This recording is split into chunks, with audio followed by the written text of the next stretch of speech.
Bonjour Luce Bernard. Bonjour Philippe, bonjour à toutes et à Au tous. sommaire de votre journal des médias. Le départ d'une personnalité de M6, un hebdomadaire qui devient mensuel, et Jean-Pierre Pernaut qui fait son retour sur TF1. Mais d'abord les audiences qu'ont regardé les Français hier soir. Ce sont des chiffres tout ronds, vous allez voir. D'abord TF1 avec 6 millions de téléspectateurs pour le match de foot France-Ukraine.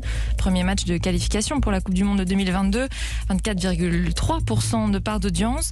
Ensuite c'est France 2, 4 millions tout rond de téléspectateurs. 16,8% de part d'audience pour une rediffusion pourtant de Disparition inquiétante avec Sarah Forestier. Donc un bon score, un peu moins bon que la première diffusion, mais quand même 4 millions, ça résiste bien. Très haut. Et troisième, M6 avec Top Chef en baisse. C'est le score le plus faible de la saison. 3 millions tout rond de téléspectateurs. 14,7% de part d'audience. Culture Média. À la une de ce journal, l'émission Le Meilleur Pâtissier qui perd une nouvelle fois son animatrice. Et Julia Vignali quitte la chaîne M6. Elle y animait l'émission depuis 2017, à la date du départ de Faustine Bollaert pour France 2. Elle avait présenté Mon admirateur secret aussi plus récemment. Un départ non pas pour une autre chaîne, mais pour se consacrer à ses projets personnels de productrice. Un film déjà, Beau Parleur, long métrage avec Kad Merad comme acteur et réalisateur, son compagnon. Et un documentaire sur le harcèlement scolaire, des projets qui lui tiennent particulièrement à cœur et qui ont motivé son départ. Elle a accepté de nous expliquer. Tous ces projets-là, il faut du temps pour les faire et il faut de la concentration et c'est une nouvelle casquette et donc voilà, le cumul des mandats a été difficile. Franchement, c'est une décision qui est pas simple. Pour tout vous dire, je n'avais aucune raison finalement de quitter M6, c'est-à-dire que j'avais une des plus belles émissions du PAF, les conditions de travail étaient excellentes, je mangeais beaucoup de gâteaux, mais mes partenaires étaient absolument adorables, les audiences étaient bonnes et mais j'ai toujours fonctionné comme ça dans ma vie. J'aime bien prendre des risques et j'ai fait 4 ans chez M6 avec des beaux projets, mais là c'est la fin d'une aventure, donc il faut aller de l'avant maintenant. Julia Vignali que vous verrez tout de même dans la prochaine saison du Meilleur Pâtissier déjà tournée. Et est-ce qu'on sait qui va la remplacer ensuite? Non, pas encore, mais le poste est très convoité. Les téléphones ont sonné hier chez M6 et celui de Julia Vignali aussi. J'ai beaucoup d'animatrices qui m'ont appelé en me disant c'est vrai que tu pars parce que moi ça m'intéresse. Alors ça m'a fait rire. On m'a beaucoup demandé le numéro de Cyril Lignac que j'ai pas toujours donné, mais en tout cas j'ai eu beaucoup d'appels et puis surtout beaucoup d'appels des équipes. Vous savez, les Meilleurs Pâtissiers c'était 70 personnes. Alors j'ai pas appelé les 70 personnes, mais j'en ai eu beaucoup. On s'est félicité, on a rigolé, on s'est rappelé des bons souvenirs et c'était assez émouvant pour moi cette journée. Mercotte est à Cuba, donc j'ai pas pu lui parler de vive voix, mais en tout cas on s'est parlé avec Cyril. Voilà, c'était assez émouvant.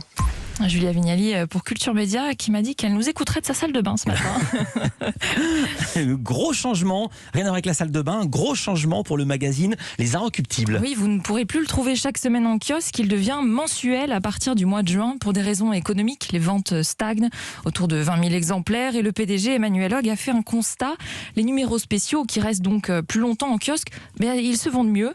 L'objectif c'est donc que le magazine ne fasse plus perdre d'argent au groupe auquel il appartient, le groupe de Mathieu Pigasse, les nouvelles éditions indépendantes, groupe qui d'ailleurs change de nom pour devenir Combat. Il se réorganise pour mieux se relancer suite à la crise de la Covid. Et les Inrocs qui avaient démarré comme mensuel et qui étaient devenus hebdo, donc back to basics. Retour au départ. Du changement encore, mais du côté de la télévision. Changement pour l'émission de Philippe Labro sur C8, Langue de bois s'abstenir. C'est une émission diffusée le dimanche soir en deuxième partie de soirée. Une des très rares sur C8 qui parlait encore d'actualité politique, sociétale, économique ou internationale. Eh bien, ce ne sera bientôt plus le cas. Elle va se concentrer sur la culture, musique, cinéma, littérature évidemment, mais aussi culture au sens large, gastronomie, sport, mode, avec toujours ce même principe, des invités autour de la table qui débattent, toujours avec Philippe Labro à sa tête depuis 2008. Un changement de ligne éditoriale qui correspond en fait à une volonté de C8 de recentrer la chaîne sur un positionnement plus feel good. Le nom de l'émission va donc changer et selon nos informations, il tournera autour du concept d'essentiel, non essentiel. Changement effectif à partir du 9 mai. Jean-Pierre Pernaut de retour sur TF1. Alors pas pour le JT de 13h, il a définitivement laissé son fauteuil à Marie-Sophie Lacaro. Non, il revient pour une série de grands reportages à la découverte de la France. C'est un tour des régions et de leur patrimoine, si cher à Jean-Pierre Pernaut.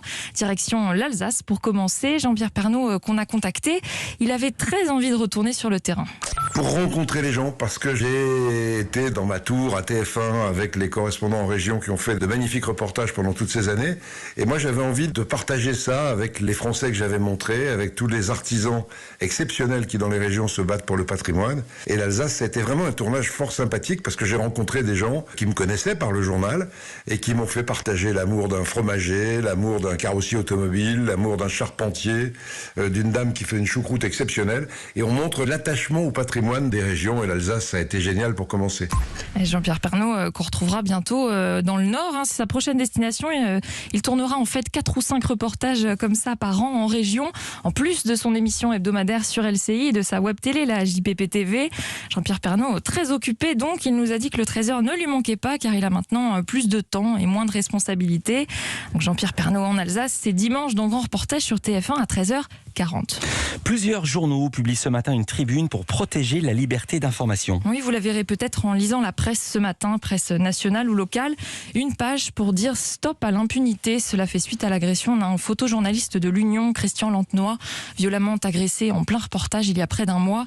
Il est toujours hospitalisé aujourd'hui et son pronostic vital reste engagé. Alors l'Alliance de la presse, c'est-à-dire 298 titres de journaux, dénonce la multiplication de ces agressions de journalistes de plus en plus pris pour cible. Des agressions verbales, physiques ou bien même des dégradations de matériel. La haine est devenue notre quotidien, écrivent-ils. Leur réclamation, une réponse pénale ferme et adaptée, ainsi qu'une meilleure éducation aux médias pour les plus jeunes. La tribune dénonce aussi la dérive des réseaux sociaux. Plus grande zone de non-droit en France, plus que les banlieues, écrivent-ils. Les journaux appellent à la responsabilité des plateformes. Une bonne nouvelle pour les amateurs de podcasts abonnés à Spotify. Oui, un accord entre le service de streaming et les radios du groupe Lagardère vient d'être signé. RFM, Virgin Radio et Europe 1, ce qui veut dire que vous pouvez nous retrouver dès aujourd'hui tous nos podcasts sur Spotify et vous pouvez frissonner en écoutant On la te raconte, rire avec Nicolas Canteloup et sa revue de presse ou découvrir les créations originales d'Europe 1 Studio, Série Land, Mon avocat et moi, Au cœur de l'histoire, Sage Meuf et bien d'autres, et puis Culture Média évidemment. J'avais peur si vous le citiez pas, je quittais ce studio.